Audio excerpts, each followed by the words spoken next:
Olá pessoal, tudo bem? Dr. Diogo aqui, caminhando agora para o fim aqui do nosso curso. Vamos começar o último módulo aqui sobre hipertensão arterial, no qual vamos falar de metas terapêuticas e tratamento propriamente dito.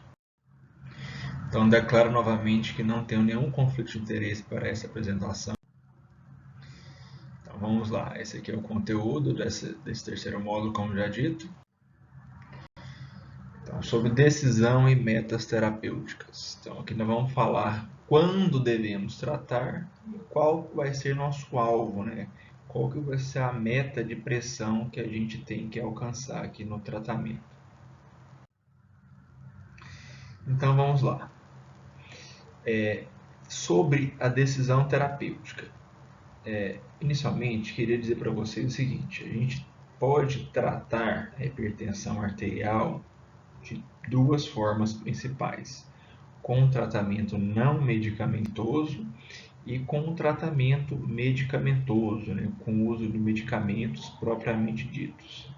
Interessante notar que a base do tratamento deve ser o tratamento não farmacológico, no qual inclui modificações de estilo de vida, exemplo, atividade física, perda de peso, dieta adequada, né, cessação do tabagismo, o controle do estresse. Então, assim, esta deve ser a base. A partir daí a gente define se é ou não necessário acrescentar o tratamento farmacológico.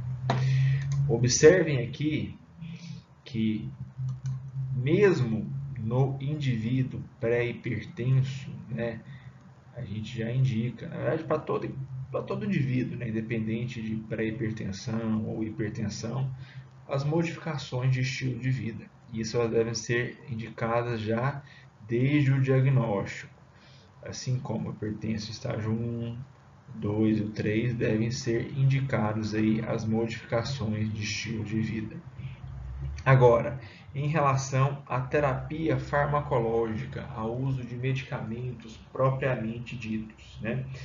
Quando a gente fala no indivíduo hipertenso, estágio 1, que tem um risco cardiovascular baixo ou no máximo moderado, a gente pode tentar inicialmente o tratamento somente com essas modificações de estilo de vida, aguardando aí nos casos baixos até 6 meses e nos casos de risco cardiovascular moderado até 3 meses, pela efetividade, pela eficácia dessas medidas. Se eu não atingir os alvos terapêuticos somente com essas medidas, nesses indivíduos está indicado o tratamento medicamentoso. Já naqueles indivíduos que tenham um risco cardiovascular alto, independente do nível de pressão, é indicado o tratamento farmacológico.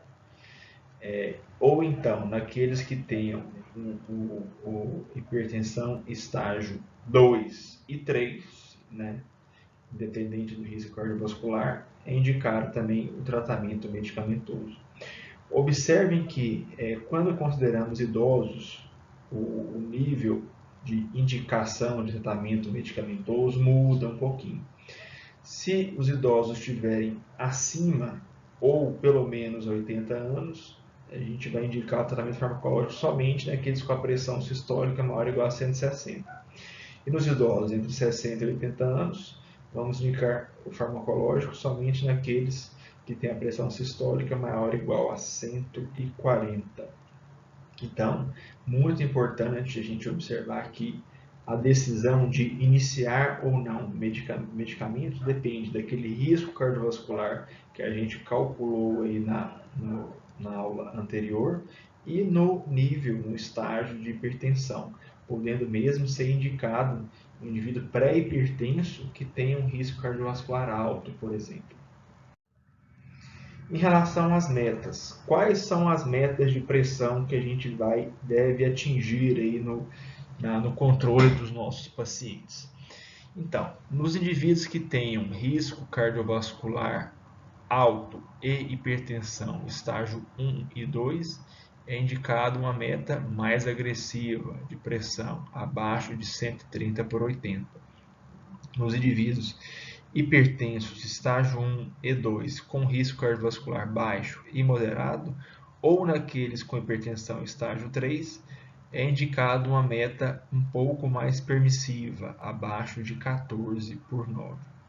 É interessante uma ressalva aqui nessa meta abaixo de 130/80, que em pacientes portadores de doenças coronarianas, essa pressão deve ficar abaixo de 130/80, porém não deve ficar abaixo de 120/70, especialmente com a pressão diastólica abaixo de 60, porque a gente tem estudo que mostrou que os indivíduos coronariopatas são mais suscetíveis a efeitos deletérios, a novos eventos cardiovasculares, a novos infartos, a novas anginas, quando eles ficam com a pressão mais baixa. Então, eles têm uma faixa terapêutica um pouco mais estreita. Mas, via de regra, a meta nossa seria 14/9, para os indivíduos que têm um risco cardiovascular baixo e moderado, ou aqueles estágio 3. E naqueles com risco cardiovascular alto, estágio 1 e 2, a meta seria de 130/80. Agora, sobre o tratamento, né? Vamos tecer algumas considerações tanto sobre o tratamento não medicamentoso quanto o tratamento medicamentoso propriamente dito. Como eu disse para os senhores anteriormente, a base do tratamento vai ser o tratamento não medicamentoso. A hipertensão arterial, na verdade, deve ser encarada, né? Ela é uma doença crônica. Via de regra, o paciente vai, uma vez feito o diagnóstico, vai ter que usar medicação se bem indicada ao longo de toda a vida. Algumas situações especiais, por exemplo, aquele indivíduo que tem uma hipertensão cujo fator preponderante para a sua gênese é a obesidade, o controle desse fator de risco, seja com dieta, atividade física, ou até mesmo uma cirurgia bariátrica, com a perda expressiva de peso, pode levar ao controle da pressão, né? O indivíduo pode, somente com essas modificações do estilo de vida, controlar a pressão. Mas isso não o isenta do diagnóstico de hipertensão e nem do controle, da necessidade de controle sequencial aí desse quadro. Então, assim, qual que seria a base do tratamento não medicamentoso, a base do tratamento não farmacológico? A redução do peso corporal. A gente tem que a redução de pelo menos 5% do peso corporal pode impactar em níveis de até uma redução de até 10 milímetros de mercúrio da pressão arterial. Em relação a aspectos nutricionais, recomenda-se a dieta DASH. O que consiste a dieta DASH? Uma dieta rica em verduras, legumes, laticínios de baixo valor calórico, pobres em gorduras. É recomendado a restrição de sal a 2 gramas de sódio no máximo por dia, o que corresponderia aí a 5 gramas de sal de cozinha de forma absoluta.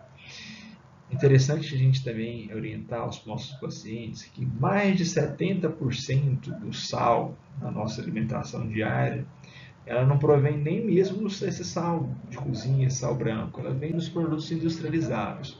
Daí a necessidade de restrição desses alimentos, principalmente naqueles indivíduos hipertensos, né?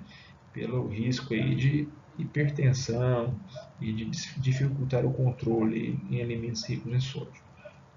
Devemos ainda incentivar aí a redução do consumo de álcool. O que seria o consumo de álcool de forma, digamos que adequada ou tolerada, né? Seria no máximo uma dose para mulheres ou 2 doses para homens por dia. Uma dose corresponderia a uma taça de vinho, uma lata de cerveja ou uma dose de 30 ml aí de destilados. Via de regra, no indivíduo que não tem o hábito de ingerir bebida alcoólica, a gente não vai estimular esse hábito, pelo risco aí da gente favorecer uma possível adição, né, um vício na bebida. Mas no indivíduo que já faz o uso e nos questiona, a gente tem que recomendar que a ingesta máxima seria essa, uma dose para mulheres e 2 doses para homens. Isso caracterizaria o consumo moderado de álcool. A gente tem que alimentos como café, chá verde, chocolate amargo, são ricos em polifenóis, que são substâncias que têm ação vasodilatadora e promovem, portanto, um efeito de redução da pressão arterial. O alho também é uma medicação que tem um efeito discreto na redução. O ômega 3, que a gente encontra tanto de formas em cápsulas ou em alimentos oriundos de peixe, de frutos do mar, tem efeitos também em redução da pressão. Dietas ricas em oleaginosas, como as castanhas, também promovem uma redução da pressão. E o consumo de laticínios de baixo valor calórico, pobres em gorduras, também facilita a redução da pressão arterial. Devemos enfatizar a necessidade da prática regular de atividade física, do exercício físico aos nossos pacientes. Qual seria o recomendado? O mínimo seria a execução de 150 minutos de atividade física moderada por semana, o que corresponderia, por exemplo, a uma caminhada meia hora por dia, 5 vezes por semana, ou 3 vezes por semana de 50 minutos. Interessante explicar que sempre que, para esse exercício físico ser satisfatório, ser considerado benéfico, ele tem que ter pelo menos moderada intensidade, ou seja, aquele exercício que o indivíduo faz e sente-se levemente cansado, às vezes sente um pouco ofegante, com dificuldade em formar frases completas. Esse exercício que seria o exercício eficaz. Da mesma forma, devemos estimular a cessação do tabagismo, que possui efeito deletério, não só para controle da pressão, como um efeito de produzir aterosclerose acelerada no organismo, nós devemos combatê-lo ativamente. E devemos também estimular o controle do estresse. A gente sabe que existem uma série de exercícios respiratórios, meditação e psicoterapias que podem combater quando o estresse naqueles indivíduos que a gente identifica esse perfil de estresse preponderante. Então, eu trouxe aqui para vocês uma tabela da nossa 7ª diretriz mostrando quais seriam os impactos aproximados dessas medidas não farmacológicas no controle da pressão arterial. Então, assim, a gente consegue reduzir de 20% a 30% da pressão arterial para cada 5% de perda ponderal. Então, você vê que é uma redução bem expressiva. Da mesma forma, a adoção a questão de uma dieta semelhante àquela dieta DASH, rica em verduras, legumes, carnes magras, a gente consegue reduzir aí, em média 6 a 7 milímetros de mercúrio da sistólica e em torno de 3,5 milímetros de mercúrio na pressão diastólica. A restrição do consumo de sódio, da mesma forma, tem um impacto aí de até 7 milímetros de mercúrio na pressão sistólica e até 3 milímetros de mercúrio na pressão diastólica, quando bem alcançada. E também a moderação no consumo de álcool, aquelas faixas que eu citei para os senhores, tem um impacto aí de redução aí de 3 milímetros de sistólica e em torno de 2 na diastólica. A atividade física diária produz uma redução em torno de 3,5 milímetros de sistólica e 5,5 de diastólica, sendo esse benefício visto tanto em exercício aeróbico quanto no exercício resistido, que seria a musculação. O ideal para o paciente é que, além desses 150 minutos de atividade aeróbica, ele realize pelo menos 2 vezes por semana atividade física do tipo resistida, para aumentar o tônus muscular, aumentar o condicionamento, e aumentar a massa magra. A massa magra é um grande fator de controle para o peso. Quanto maior a massa magra do indivíduo, maior a demanda metabólica dele e maior a redução de peso.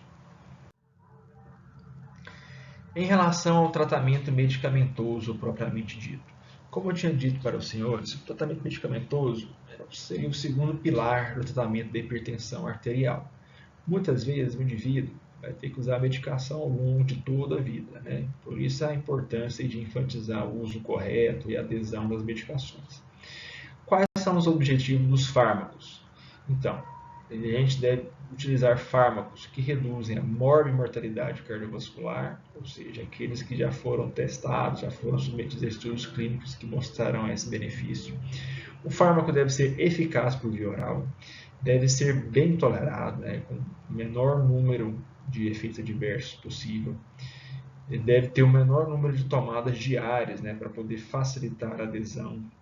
Devemos iniciar os medicamentos com as menores doses efetivas, justamente para combater os efeitos colaterais, que são tão maiores quanto maiores as doses utilizadas.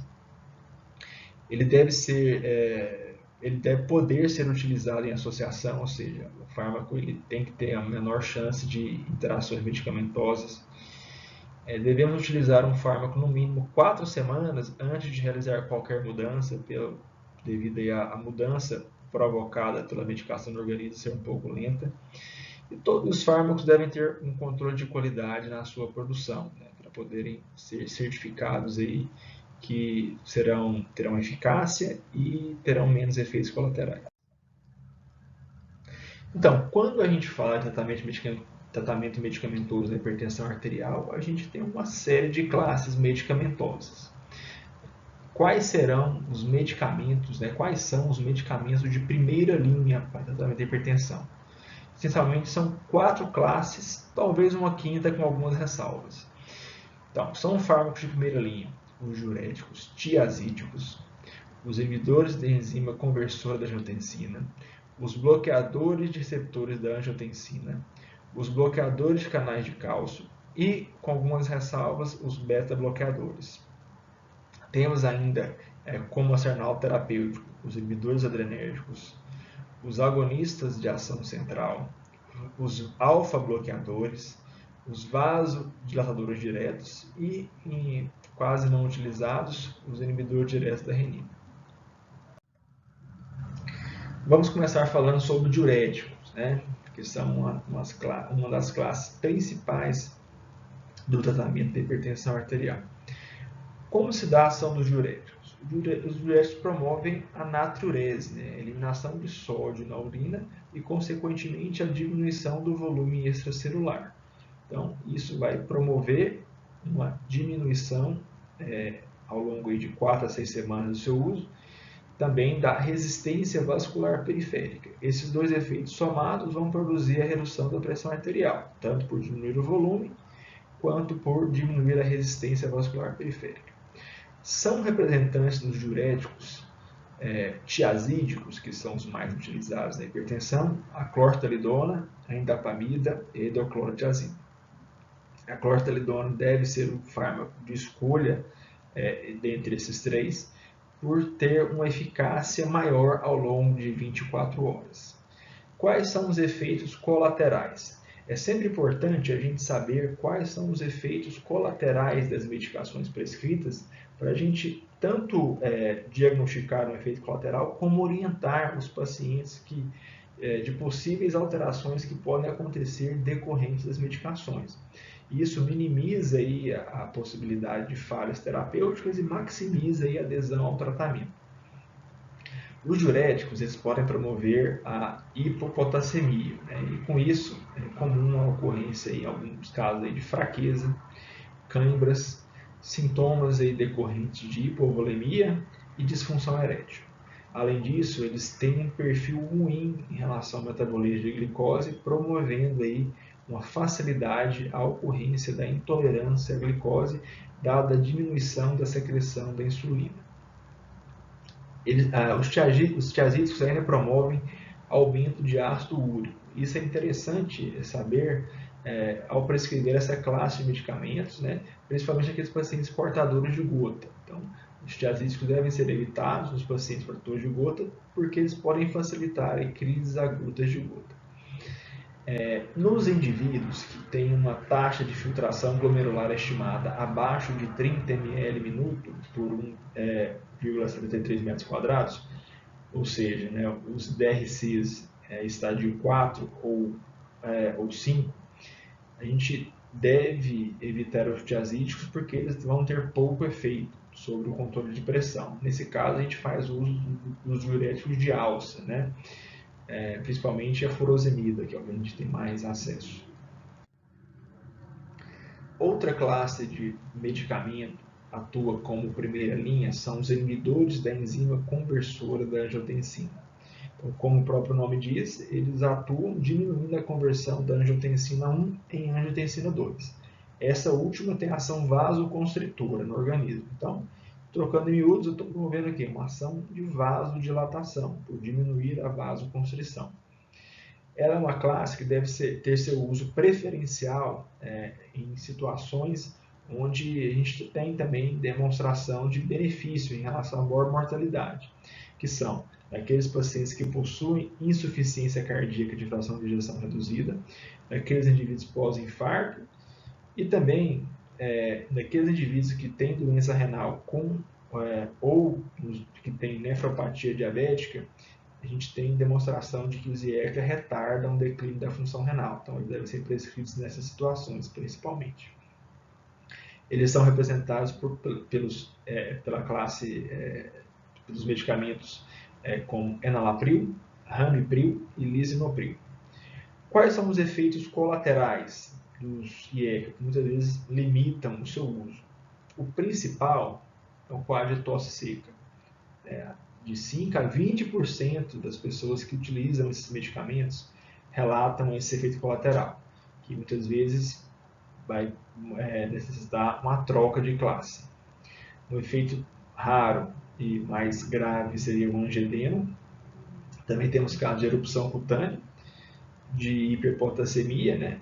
E pior da função renal.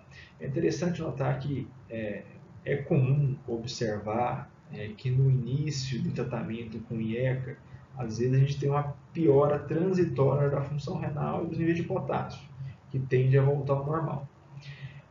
Devemos ficar atentos que nos indivíduos que têm estenose bilateral das artérias renais ou estenose unilateral, em caso de rim único, o uso do IECA é contraindicado, dada aí a grande chance de piora rápida da função renal e de hiperpotassemia, né, deletéria.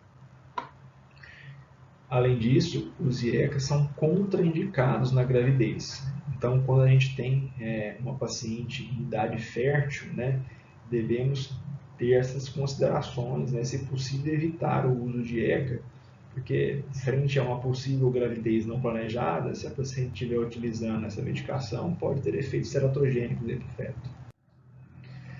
Em relação aos bloqueadores do receptor AT1 da angiotensina 2, que são os famosos BRA, eles têm ação semelhante, né? Eles bloqueiam a ação da angiotensina 2, que é um vasoconstritor, então, em último caso, promovem uma vasodilatação.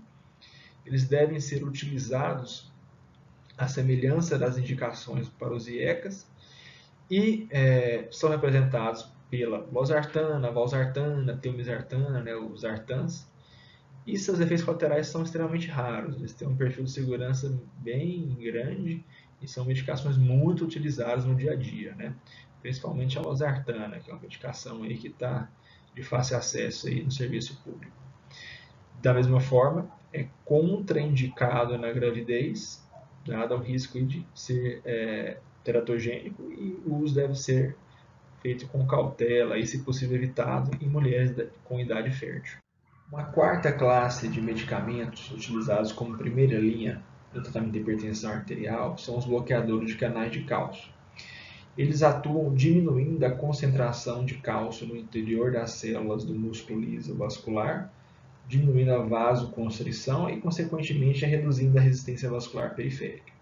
Nós temos basicamente dois grandes grupos de bloqueadores de canais de cálcio, os dihidropiridínicos e os não dihidropiridínicos.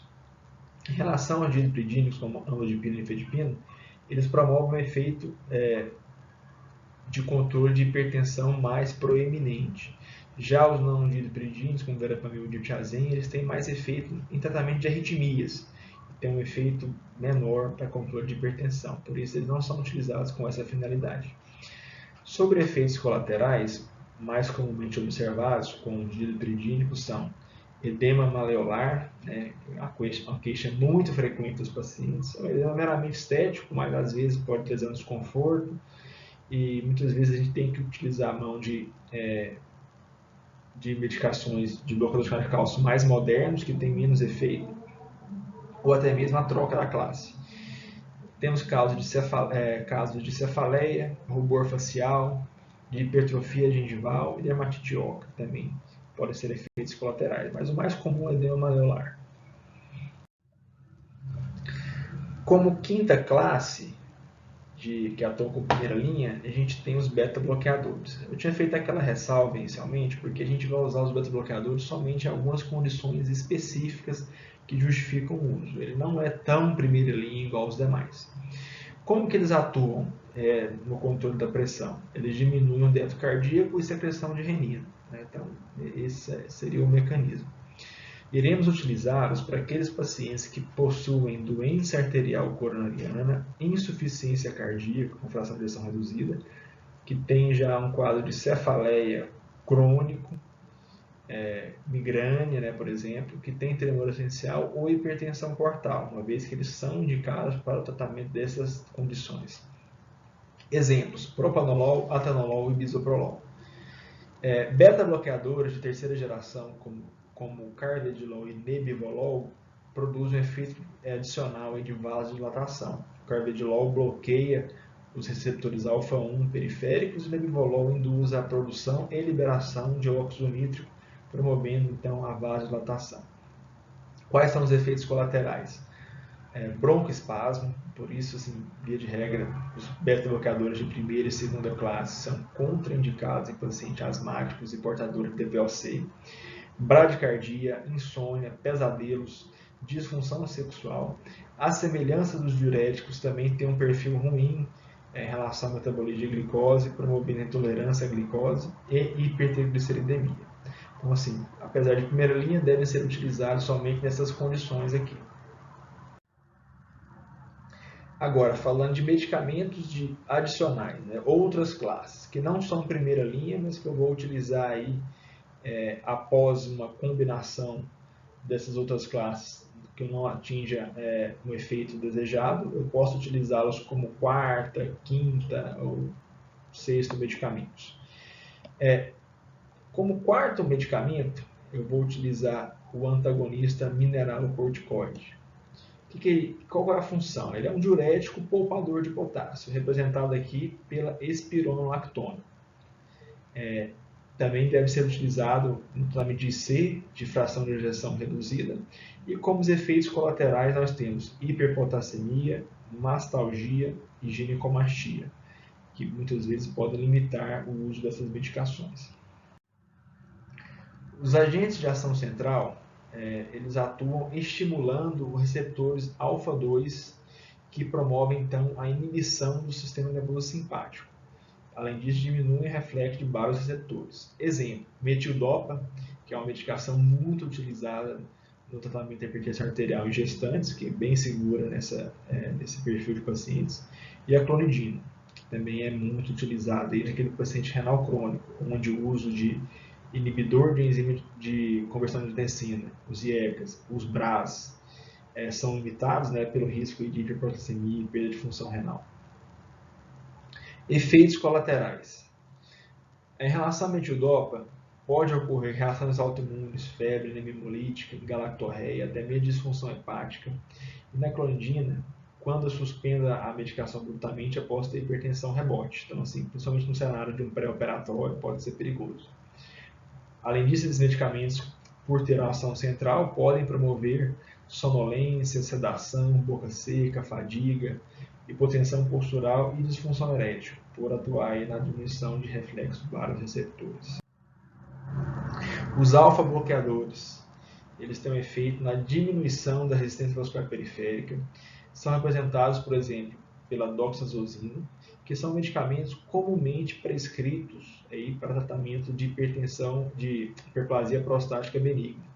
Então, assim, o indivíduo que tem HPB e hipertensão, às vezes o uso dessa classe aqui pode ser uma boa escolha. Como efeito colateral, tem a hipotensão, principalmente no início do tratamento, que tende a melhorar aí com o passar do tratamento.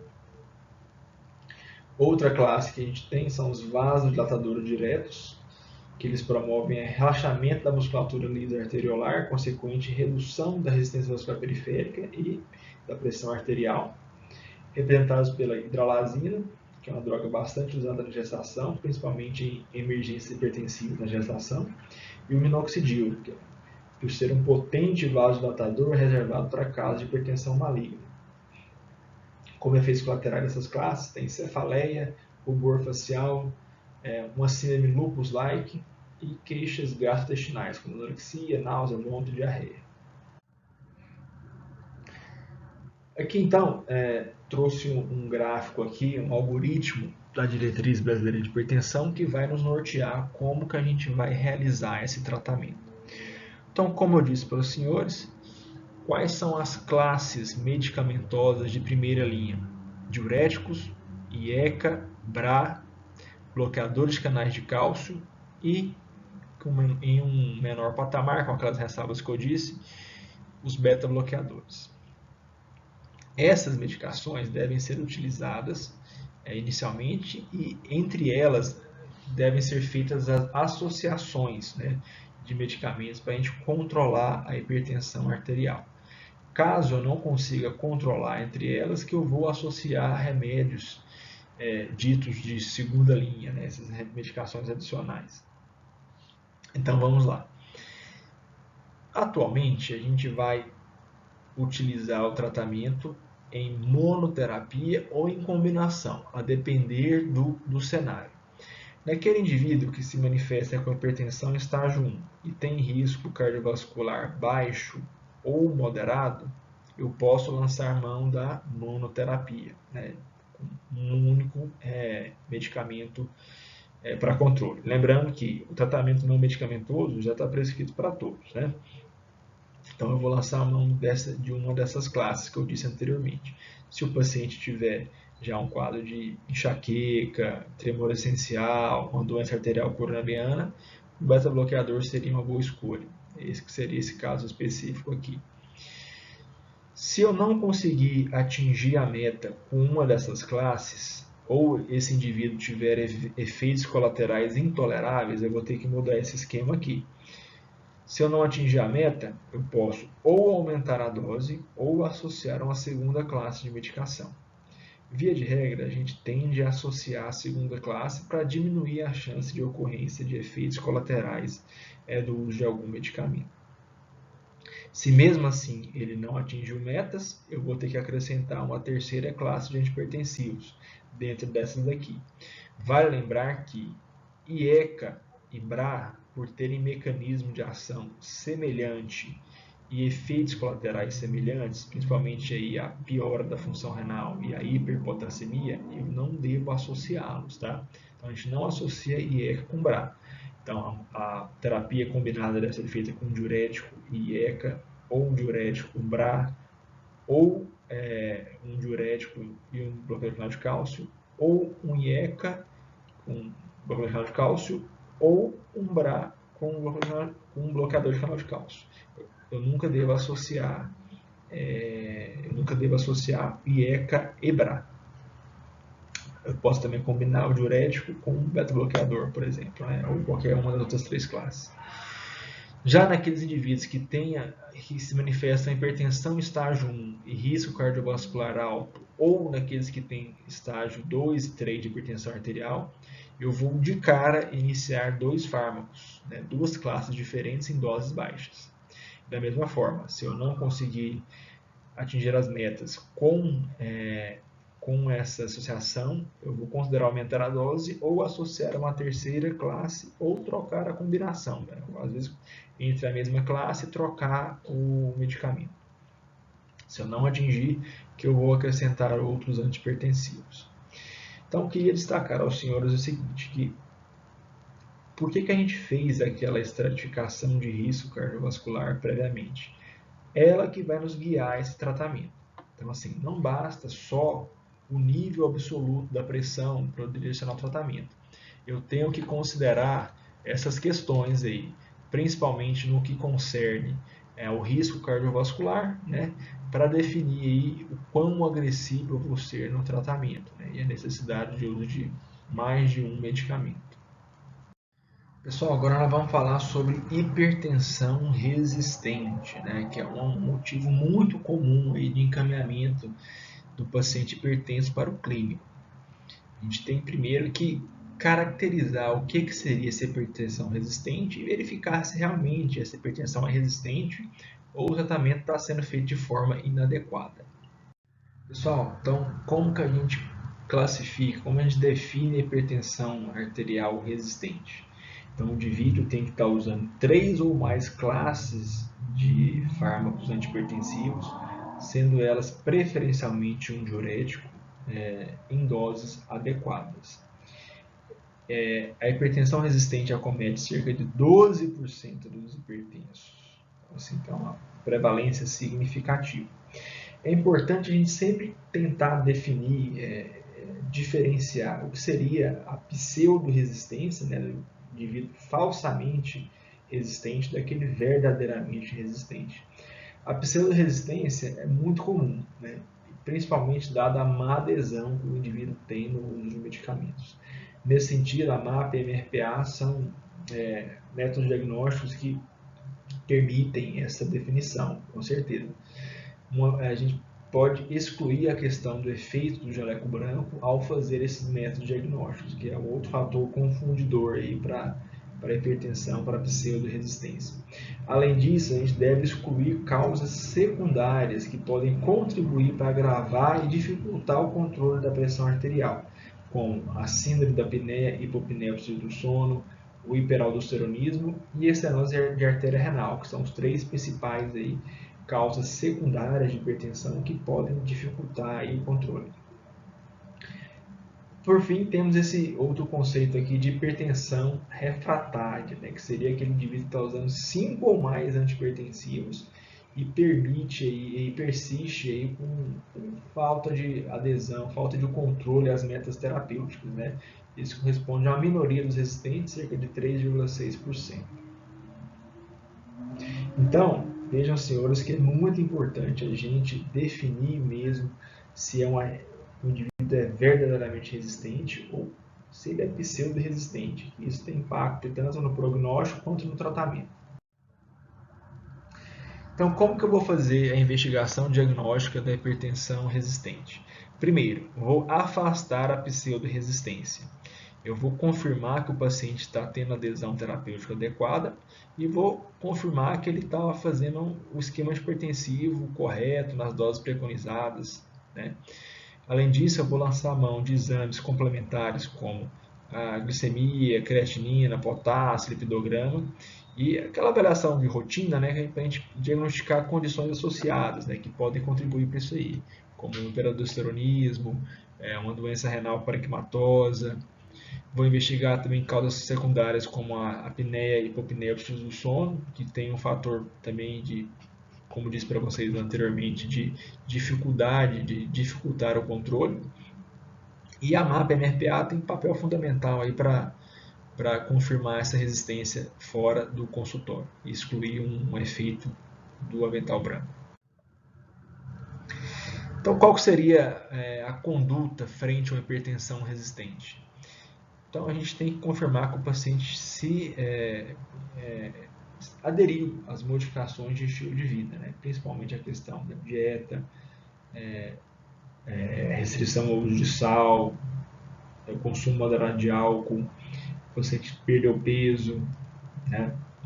Devemos otimizar o tratamento com 3 medicações. Então, idealmente, o tiazídico melhor seria a clortalidona e ecobra, e por fim, o bloqueador de cálcio. Seriam as 3 classes iniciais. Se feito tudo isso, ele persiste com a pressão fora da meta, ele é considerado resistente. Então, a gente vai adicionar a 4ª droga, que seria a espironolactona. Se persistir assim, a gente pode adicionar uma 5ª droga, no caso um beta-bloqueador. E se ainda assim ele não controlar, ele é considerado um indivíduo refratário, né? que aí nós vamos adicionar sequencialmente aquelas demais drogas. Aí, via de regra, um indivíduo verdadeiramente resistente e o indivíduo em hipertensão refratária é manejado pelo especialista por ter uma complexidade maior no seu caso, né? E sempre a gente deve verificar aí se o paciente está tendo ou não adesão ao tratamento, que o principal fator de risco para essa pseudo-resistência é o paciente que não adere ao tratamento. Isso é muito comum mesmo.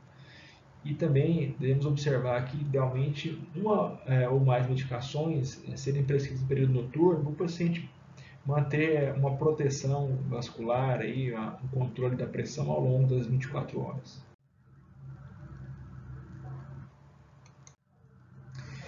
Então, pessoal, caminhando aqui para o fim do nosso curso, queria deixar como conclusão uma mensagem aqui que motiva a gente falar de estudo, né? O que a gente deve falar, tratar a hipertensão arterial.